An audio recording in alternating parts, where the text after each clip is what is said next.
If sailors' tales to sailors' tunes, storm and adventure, heat and cold, if schooners, islands, and maroons and buccaneers and buried gold, and all the old romance retold exactly in the ancient way, can please as me they pleased of old, the wiser youngsters of today, so be it. Ha-ha, and fall off.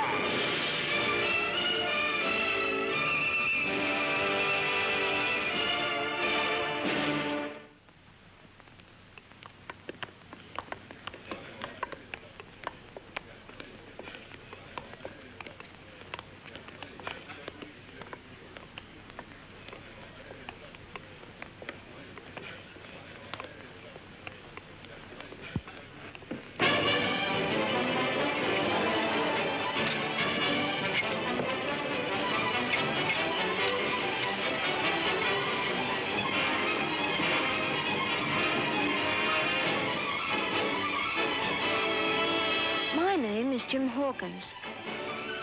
This island of Portobello is my home. Most people would say it's not a fit place to bring up a young English lad of gentle breeding, but if you'll take a boy's word for it, Portobello is the most wonderful place in the whole world.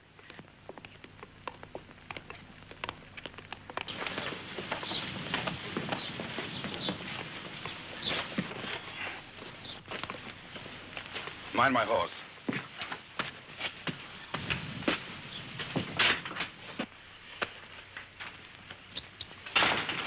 I'm looking for Enrico Pasquale, the Spanish harness maker. Up the back stairs, sir. What a rude man. Takes all kinds of people to make a world, Jim. Tell Long John that's the best Indian tobacco there is. Thank you, I will.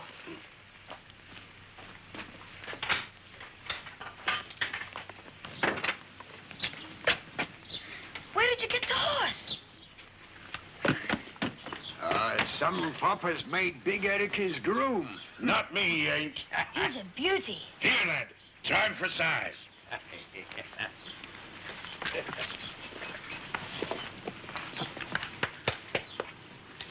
Would you come and see him and unhand my horse, please? And take your filthy hands from my clothes. You play act the fop to perfection, Jim. So the little pirate scum does. I'll smash with an inch of your life. Hey! Take your hands off me, you swine! This'll cool your temper.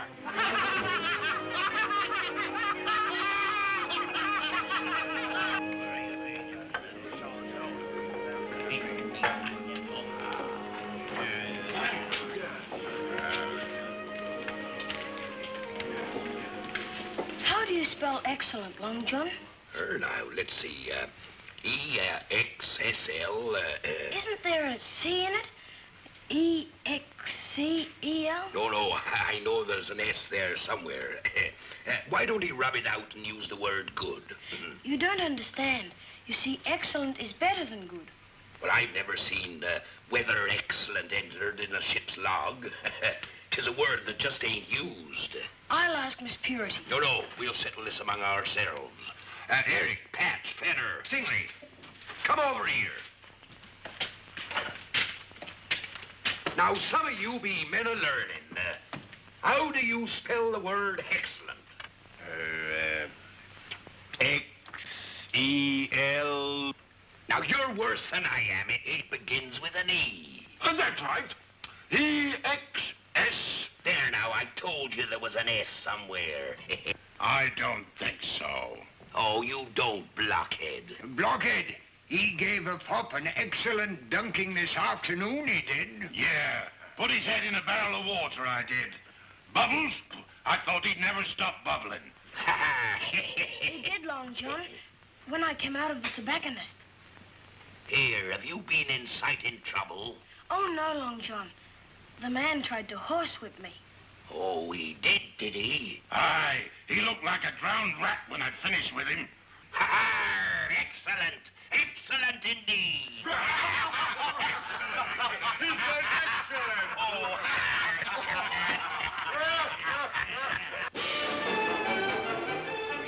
the men you describe in this tavern, my lord. For your sake, I hope so, Sergeant. So far, I have a poor opinion indeed of your efficiency.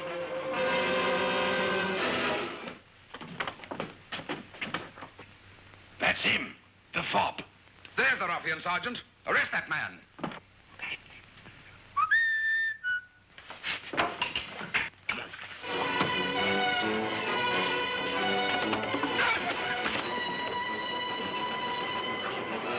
The lights! By the devil's oath, what's happened to our lights?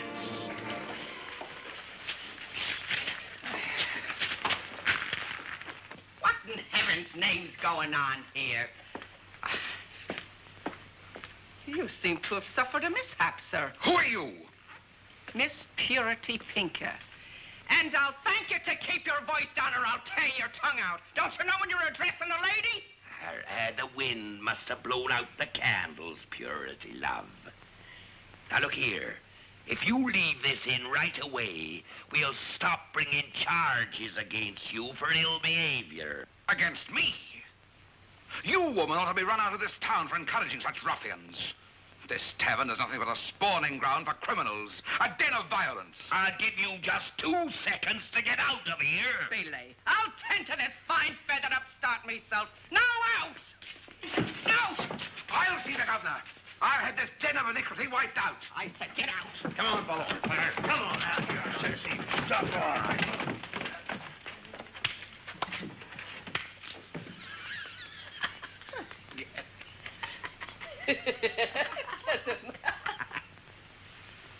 Now mind, Elizabeth, you must show Lord Ellington that your manners are just as nice as those of any child schooled in England.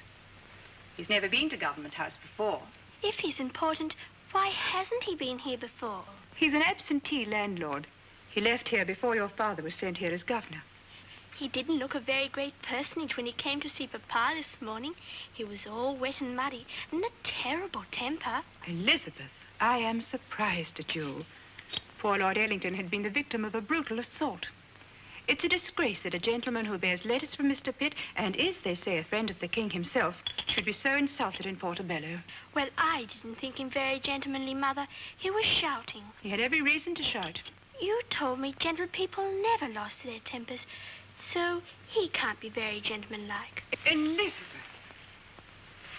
Now, darling, do keep yourself tidy. And don't say anything to disgrace your father and myself at dinner. Yes, Mother. Fix Miss Elizabeth's hair for her, Melinda.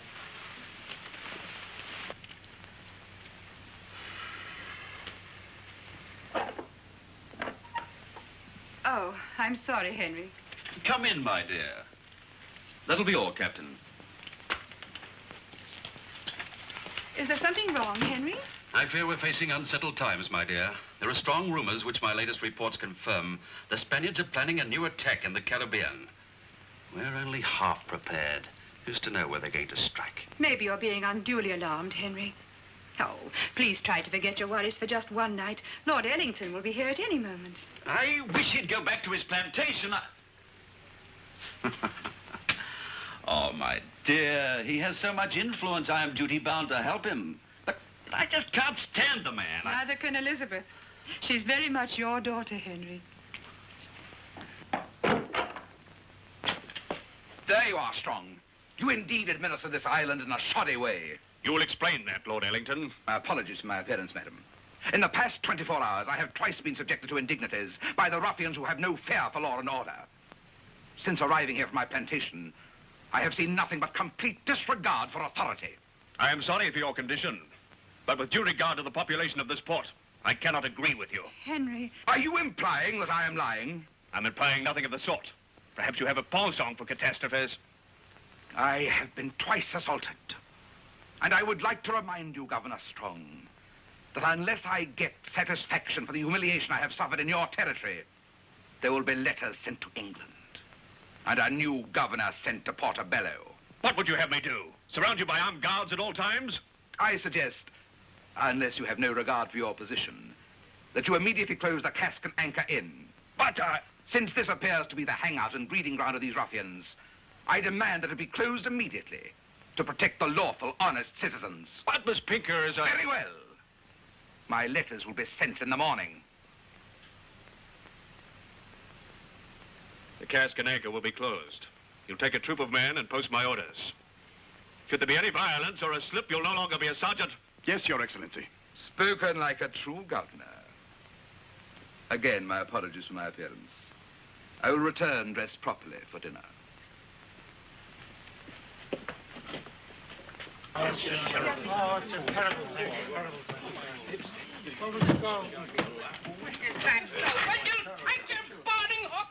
I'm sorry, Miss Pinker, but I'm acting under orders. Under orders, indeed. Well, mark my word. Long John Silver's having counsel with Governor Strong this very moment. And you and your soldiers will be obliged to cart every last thing inside when he returns. It'll be a pleasure, madam. The very idea. Honest innkeepers being tried like criminals. She's right. Well, it's not my doing, ma'am. Not your doing. Sure, you haven't the authority of an ant. Closing up my tavern, you haven't enough sense to close up your own mouth. Board up the doors. Cutthroats. Aye. What kind of talk is this? Do we have to sink to their level? You're a gentleman and I'm a lady. Let's never forget that. I'm Miss Purity.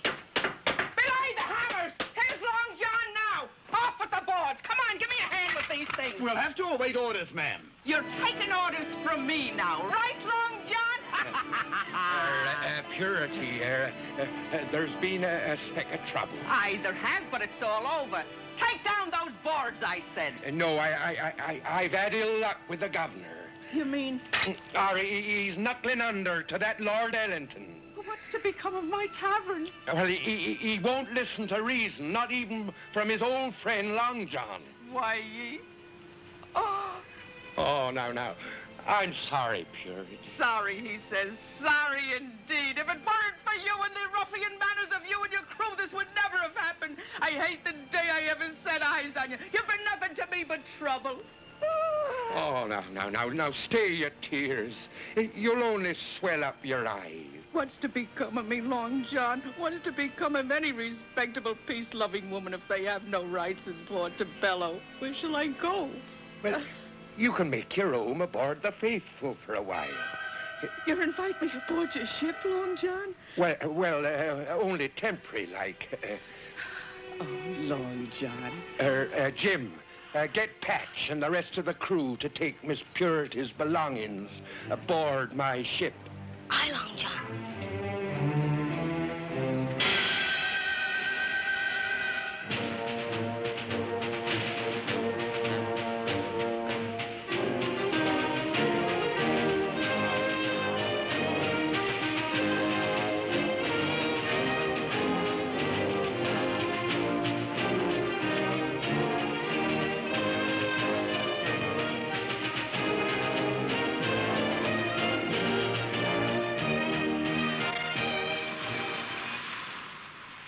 Admit, Long John, it's a touch of home.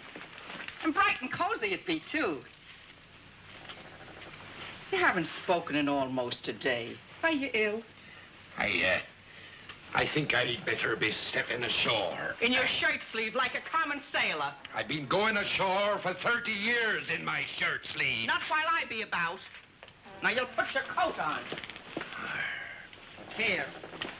Get into it. That's it. And you'll notice the buttons be polished and the sleeve mended. Aye.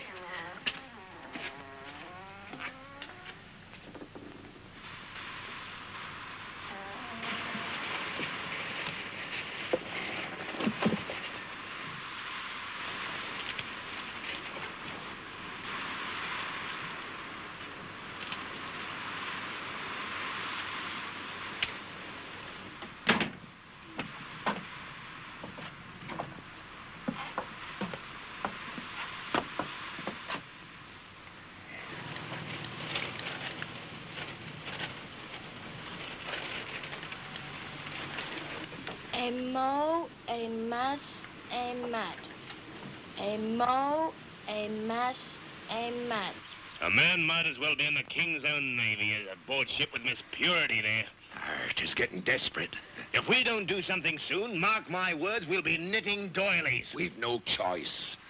Jim, lad, we got Miss Purity into this trouble and we gotta get her out of it. Here, lad, would you like to step ashore? Aye, Captain. Then up anchor. We're on our way. It'll work out all right, matey. You be a man now, same as I, Jim, so I can confide in you about the fears I have in my mind. You're afraid of something, Long John?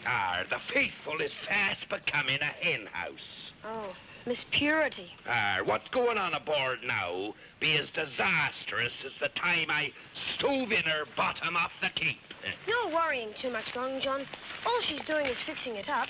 Here, lad, you be 12-year-old now, ain't he? That's right. That's still a bit young to know the treacheries of women. You there. Move on, away from here. Here, you ordering me off the street? On your way. What cargo have you here that a man and a boy could harm? Coffee beans from the plantations of Lord Ellington. And I've orders to permit no loiters. Lord Ellington. Come on, lad. Lord Ellington.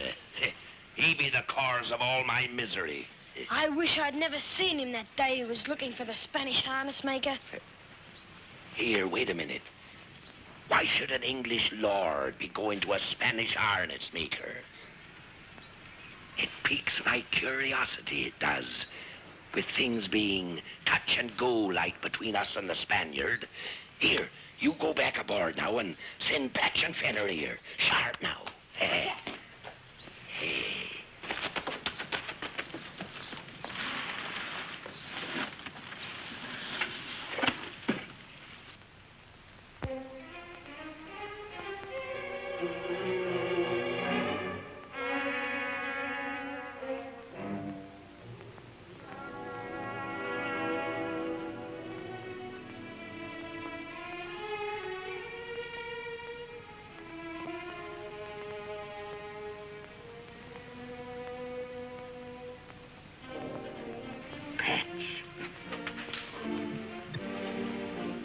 Open up one of them cases.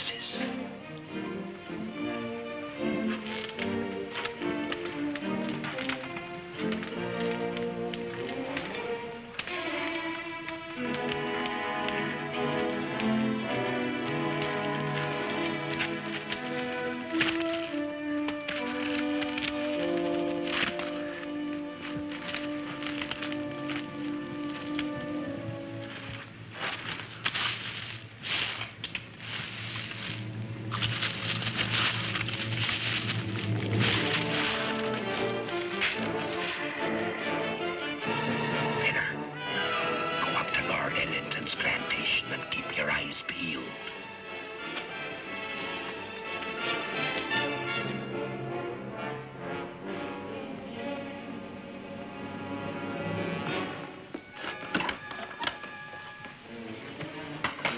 Wellburn, how's my faithful overseer past his time? You're a snake. A true snake wouldn't feed you. Aren't you hungry looking after this vast plantation? Why bother to feed me at all? Why don't you kill me and have done with it? You may yet be useful to me, and I'll thank you to call me my lord in future. You'll be no lord to me. What have you done with Lord Ellington? I fear your good master lies abed in London with a broken skull. If in truth he isn't dead. You dirty renegade imposter! For that you don't eat. Don Alfonso, bring some wine and glasses. So the poor captured plantation worker has prides. You will not be so loyal, perhaps, when Don Alfonso's soldiers have taken Portobello, and it is once again a Spanish possession. Your plan will fail. Tonight, the load of coffee casks that go to town will each bear within it a Spanish soldier. They will arm in the warehouse, open the city to the troops in the woods, and take Portobello before dawn. Now, you pig, drink to the fall of Portobello. I will not see an honest man be forced to drink to his country's downfall. We do not pay you for brutality, fellows, only for treason. I drink to the death of traitors. I'm sorry, Senor Bowen, but you must be retied and gagged.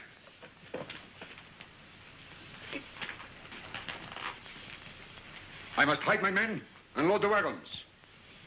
Our rendezvous will be at midnight. Don't forget my gold.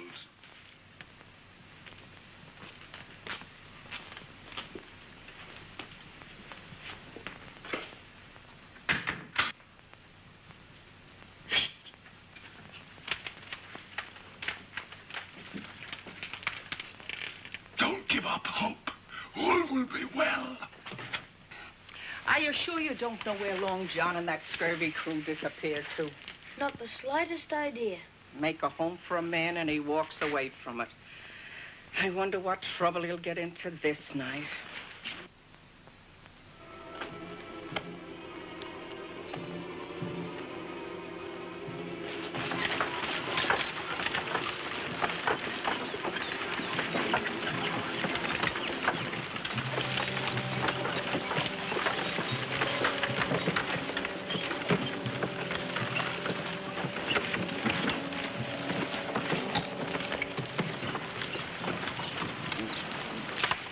All is as planned. All swell. Here is your blood money. I go no further with you. As you wish. You would be of no use to me. Your very voice is hoarse with fear.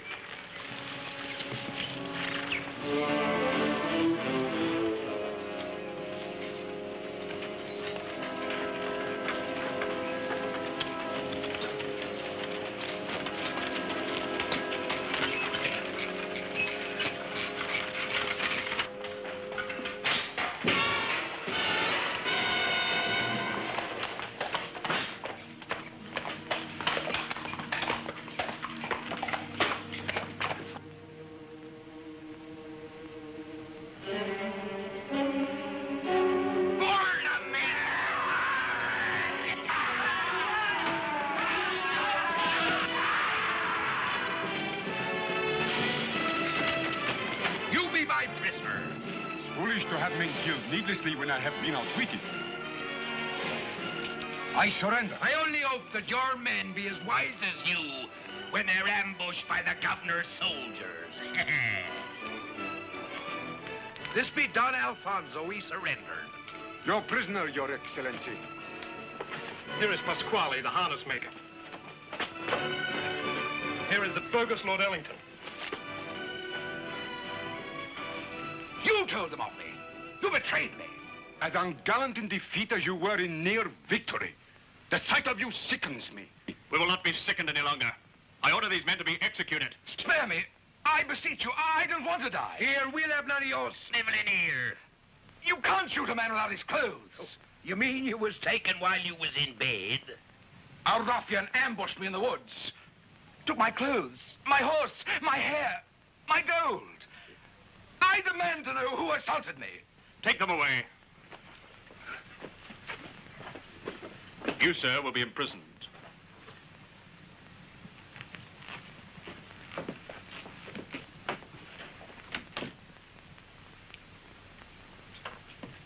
You have indeed covered yourself with glory this night, Long John. Ah, 'twas nothing, Your Excellency.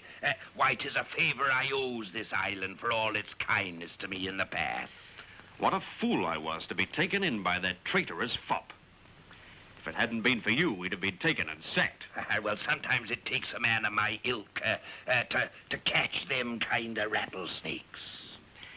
Is there some way in my power in which I can reward your gallantry? Well, now, since you asks, would you let Miss Purity open up her cask and anchor again? By gad, to think that I should deprive her of a home to suit a spy. Consider it done. Oh, thank you, Excellency. And now I'll be on my way to tell her the good news. Silver, is there some other reward, something more substantial you'd rather have? No.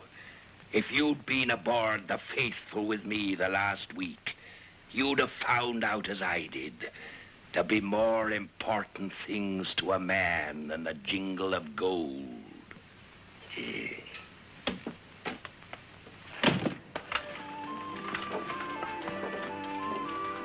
Strip her clean, lad. Tear and rip, I say.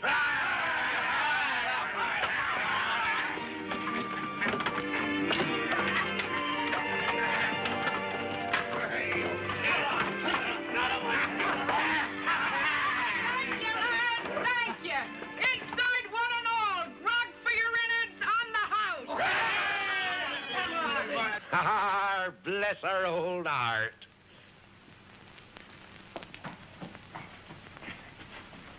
Welcome aboard. Open for business, I see. The smell of celebrating already being wafted on the breeze. Oh, here, did you get hurt? No, the traitor's boots have given me a blister. They're 3 sizes too big. Did you get the loot? Aye. Nice work. It would have warmed your heart to see him standing there in Northman's underwear praying for his life. For a traitor, he fought like a man. I had quite a time, I did, getting his clothes off in the woods and giving him a haircut. In we go.